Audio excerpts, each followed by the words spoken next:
భారత రాజ్యాంగ నిర్మాత డాక్టర్ బిఆర్ అంబేద్కర్ను పార్లమెంటులో అవమానించిన కేంద్ర మంత్రి అమిత్ షాను వెంటనే మంత్రి పదవి నుంచి తొలగించాలని కోరుతూ ఏలూరు జిల్లా దెందులూరు నియోజకవర్గంలోని ముండూరు గ్రామంలో కాంగ్రెస్ పార్టీ ఆధ్వర్యంలో నిరసన చేపట్టారు. కాంగ్రెస్ పార్టీ ఇన్ఛార్జ్ ఆలపాటి నరసింహమూర్తి ఆధ్వర్యంలో దళితవాడలో అంబేద్కర్ విగ్రహానికి పూలమాల వేసి నివాళులర్పించారు. ఈ సందర్భంగా వినతి పత్రాన్ని అంబేద్కర్ పాదాల వద్ద ఉంచి నిరసన కార్యక్రమంలో భాగంగా వింత పత్రం మీద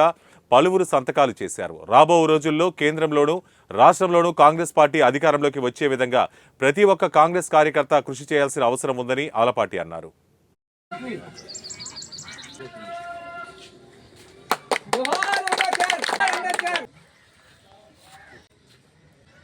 అంబేద్కర్ గారికి నమస్కరించి భారత మేము ఈరోజు కాంగ్రెస్ పార్టీ తరపు నుంచి మేము ప్రజలందరికీ విజ్ఞప్తి చేస్తూ ఉన్నాం. అమిత్ షా గారు లాంటి రాజ్యాంగ ద్రోహులని ఈ రాజ్యం పరిపాలనలో ఉండకూడదనేటటువంటిది కాంగ్రెస్ యొక్క నినాదం. ఎందుకంటే మన అంబేద్కర్ గారు మనకి ఎంతోమంది బలిదానాలకు, ఎంతోమంది త్యాగాలకు, ఎన్నో లక్షల మంది ప్రాణత్యాగాలకు ప్రతిఫలంగా దక్కినటువంటి మన భారతదేశ స్వాతంత్రాన్ని మనం ఎలా నడుచుకోవాలో, ఎలా నడవాలో,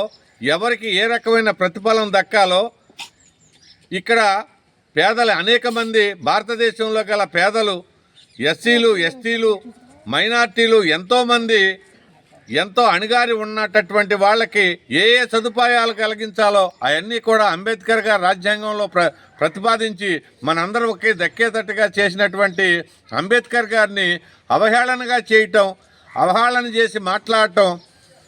అమిత్ షా లాంటి అంటే దేశానికి హోంమంత్రి అంటే రెండో స్థానంలో ఉండేటటువంటి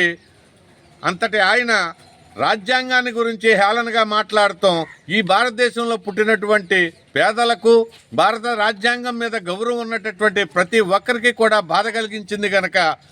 ఆయన్ని వెంటనే భారత రాజ్యాంగ అధికారంలో నుంచి తొలగించి ఈ భారతదేశ రాజ్యాంగాన్ని గౌరవించి భారతీయులందరికీ కూడా సంతోషం కలిగేటట్టుగా చేయవలసిందిగా, అంబేద్కర్ గారికి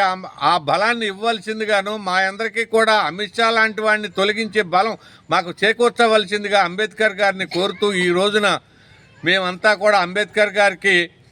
వినతి పత్రాన్ని ఇవ్వటం జరిగింది. రాబోయే రోజుల్లో కూడా భారతదేశ రాజ్యాంగాన్ని, భారతదేశాన్ని గౌరవించే విధంగా అందరూ